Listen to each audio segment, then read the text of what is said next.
Hello, welcome dear students and dear friends. कैसे आप सब? उम्मीद करता हूँ शानदार बढ़िया होंगे। यहाँ पर बात करते हैं स्किल कोर्स का। यस, यानी फोर्थ सेमेस्टर में जो अभी स्किल कोर्स के एग्जाम होने वाले हैं, तो उसी पर हम बात करने वाले हैं, क्योंकि यहाँ पर एक स्किल कोर्स का सिलेबस जो है स्टूडेंट को नहीं मिला है, तो वो बताने जा रहा हूँ। जिस स्किल पेपर का नाम है वो Indian constitutions and administration. Yes, बिल्कुल। वैसे देखा जाए तो ये सब्जेक्ट लोक प्रशासन है, उसी का ये स्किल कोर्स है जिसके ये है। तो इस स्किल कोर्स का सिलेबस बता रहा हूँ और टिप्स बता रहा हूँ कि आप कैसे इसको पूरी तरह से तैयार करें। तो फिलहाल हम बात करते हैं। ध्यान रखिएगा कि टोटल जितने भी स्किल कोर्स हैं, वो स्किल कोर्स एक्चुअल में जो यूनिट है ना, वो 3 तक ही होते हैं। टोटल 3 यूनिट ही होते हैं। कितने होते हैं? 3। तो अब यहाँ पर ध्यान रखना, जैसे ये 5 यूनिट है तो इसको वापस मर्ज करके 3 यूनिट में बनाया जाएगा। ठीक है, देखो यहाँ पर बात करते हैं। पहला, संविधान की पृष्ठभूमि पहली और दर्शन, ये इसका पहला यूनिट में आएगा। फिर दूसरा, मौलिक अधिकार, नीति तत्व और मौलिक कर्तव्य।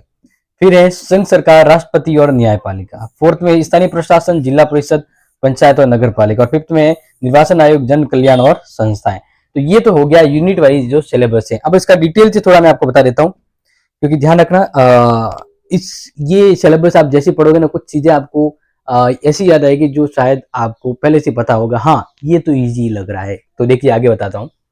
तो देखिए पहले यूनिट में भारतीय संविधान की उत्पत्ति और दर्शन, यानी भारतीय संविधान का प्रारूप, जैसे संविधान सभा, महत्वपूर्ण घटनाएं, प्रस्तावना, उसके उद्देश्य, मूल्य एवं संविधान के मुख्य विशेषताएं। फिर सेकेंड यूनिट में मौलिक अधिकार, मूल कर्तव्य और नीति तत्व है। तो देखिए मौलिक अधिकार, जो 6 अधिकार है वो। फिर इसी के तहत राज्य के नीति निर्देशक तत्व क्या है और मौलिक कर्तव्य।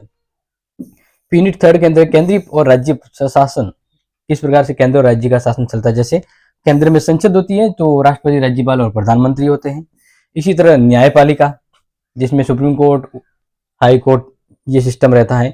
नेक्स्ट बात करते हैं फोर्थ में स्थानीय प्रशासन, जिसमें जनपद, प्रशासनिक अधिकारी और जन कल्याणकारी कार्य, नगर निकाय और पंचायती राज व्यवस्था।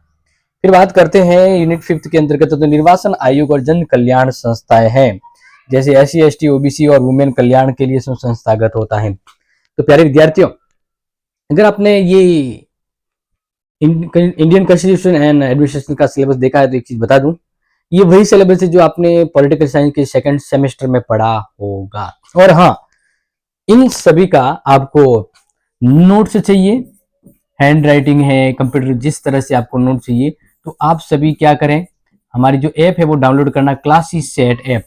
और इस क्लासेस सेट ऐप पर आपको कोर्स मिल जाएगा भारतीय संविधान और उसकी समझ के नाम से। Very very important. तो ये आप जरूर अपनी स्टडी, कहते ना, तैयारी को बढ़िया कर लीजिएगा। हमने सिलेबस बता दिया और दोस्तों को भी जरूर शेयर कर लीजिएगा। Thank you so much. जय हिंद, जय भारत।